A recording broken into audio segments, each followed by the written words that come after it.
Welcome back. This video is about some power hammer tooling that we needed to make recently on a job using the coal forge, as you can see here. And this is really kind of a deal of a tool to make a tool to make a tool. So I start by hammering a piece of 1/2 inch round into this hot block, and then grab this tool, which is 1.25 inch round, hammer it down, and what I'm looking to do is make a 1/2 round profile in this bottom swedge because I need to forge some 1/2 round pieces. So when you're doing this, it's always a matter of hammering that piece down and then going back and crisping the die up by hitting it. And so here's the finished die. Super simple, quick and easy to make, and you can make these in any size that you need. This just happened to be 1.25 inch, and it'll need a little bit of die dressing to make it workable so that it's not too sharp on the ends. But I just grabbed a piece of tool steel off the rack. This was 7/8 hex bar. And now I'm gonna take and hammer this down into the die that we just made. So I'm looking to make about 6 inches of 1/2 round profile. And then these are gonna get cut and tempered and made into a top and bottom swedge, but the flats will be on the outside so that they contact the power hammer dies.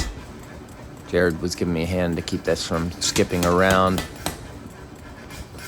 But this went pretty well, especially for a brand new die. Like I said, it did need some dressing. But now the last heat here that I'm taking is a lower heat. And what I'm doing with that is I'm just planishing it. The prior heat, I formed about 80% of the profile of the 1/2 rounds. And now here, I'm just looking to clean it up.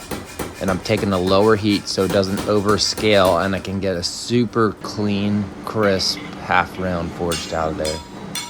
Little straightening at the anvil, and this piece will be done and ready to cut off and weld to some spring swedge handles. But I'm getting ready to make pretty soon a tool that I've always wanted to make those spring swedge handles.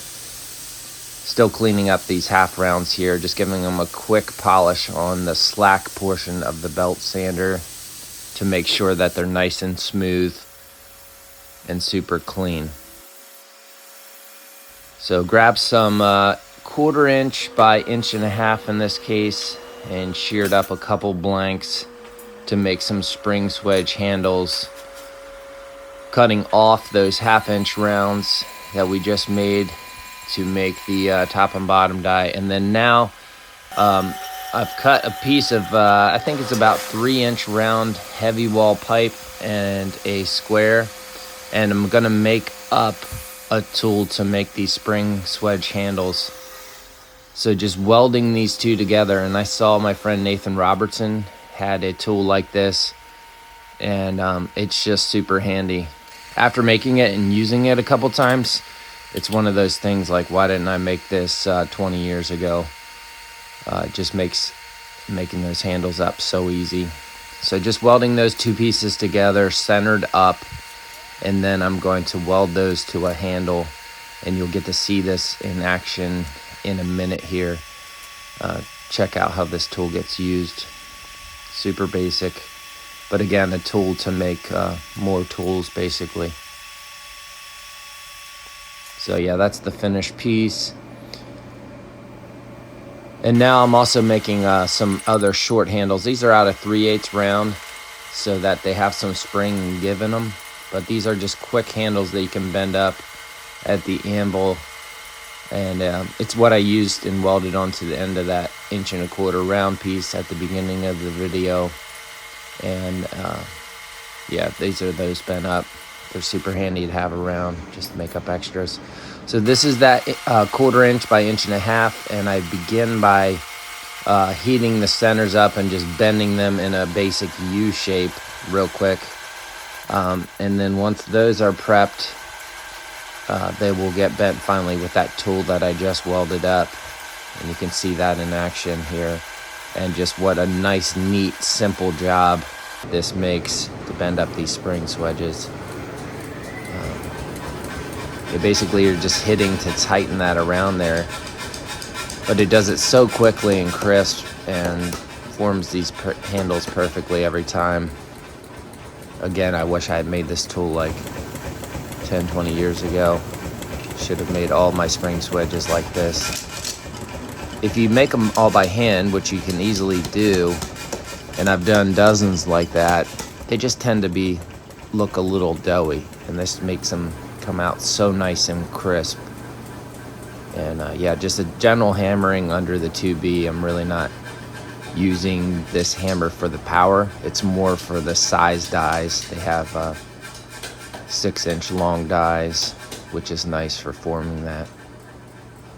Yep, and then I just trim the ends off of that spring swedge handle that I just made, and cut up those half round pieces that we made earlier, and now we're going to weld those into a spring swedge die.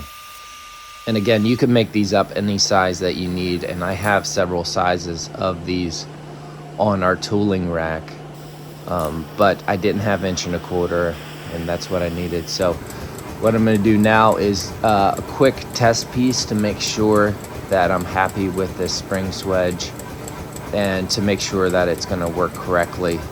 This is just a test piece, but we're getting ready to use this on the actual job.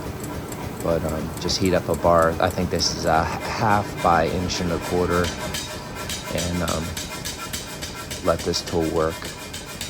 Now the other thing to keep in mind is what width you weld these onto those handles, because you could weld it a little bit tighter or a little bit further apart. And by doing that, you can, kind of set it up to work different size stock. I put about 1 inch gap in mine. Well, final look here. This is the power hammer tooling. On the end are a few extra handles, the really cool jig for making the spring swedge handles that you saw, 2 extra spring swedges or springs made up, 1.25 inch round, the half swedge tool, and then we forged the tool steel to make this double fuller, and the first little test with the double fuller.